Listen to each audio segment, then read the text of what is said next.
மக்களே, இன்னைக்கு ஒரு தரமான சம்பவம் வந்து காத்திருக்கு, வாங்க பார்க்கலாம். இன்னைக்கு நாங்க ஜூக்கு போயிருந்தோங்க. ஜூக்கு போயிருந்தா ஃப்ளெமிங்கோஸை பார்த்து அடேங்கப்பா என்னம்மா கழுத்து அப்படின்னு நான் ஆச்சரியப்பட்டு இருந்த நேரத்தில் என் ஹஸ்பண்ட் தண்ணி வரலன்னு ரொம்ப நேரமாக கஷ்டப்பட்டுட்டு இருந்தாரு. அதுக்கப்புறம் கீழே அமுக்குனா மேலே தண்ணி வரும்னு கண்டுபிடிச்சாரு. நான் அந்த கேப்பில் சர்ச்சுக்குள்ளே ஓடிட்டேன். சர்ச்சு எப்படி தான் இருக்குங்கிறத எக்ஸ்ப்ளோர் பண்ணி பார்க்கலாம் அப்படின்னு சொல்லி ஒரு ஆசை தாங்க. அப்போது இந்த வழியில் போய்கிட்டு இருக்கும்போது அந்த அக்கா இப்படியெல்லாம் போகக்கூடாது, அப்படிக்கா போகணும் அப்படின்னு சொல்லி என்னை வழி மாற்றி விட்டுருச்சு. சரி அப்படின்னு சொல்லிட்டு நானும் வந்துக்கிட்டு இருந்தேன். அப்போது அங்கே பார்த்தா ஒரு பியானோ அனாமத்தா கிடக்கு.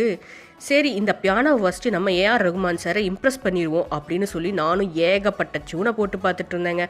அப்போ தான் ஒரு பெல் மேன் வந்திருந்தார். இவர் சாரி பெல் தாத்தா. இவருக்கு சூப்பராக பெல்லு எப்படி அடிக்குதுங்கிறதெல்லாம் என்கிட்ட சொல்லி கொடுத்துட்டு இருந்தாரு. தப்பான ஆள்கிட்ட சொல்லி கொடுத்துட்டாரே, கிணத்துல வாளியில் தண்ணி இறைக்கிற மாதிரி நானும் இறைக்க ஆரம்பிச்சிட்டேன். டென்ஷன் ஆகிட்டாரு. இப்படியெல்லாம் பண்ணக்கூடாது, 300 டன் பெல் வந்து மண்டை மேலே விழுந்துருன்னு சொன்னார். அதுக்கப்புறமா என்னடா தண்ணி வரலையேன்னு என்ன வேணால் சொல்லுங்கள், தண்ணி வர வைக்காமல் விட மாட்டேன்.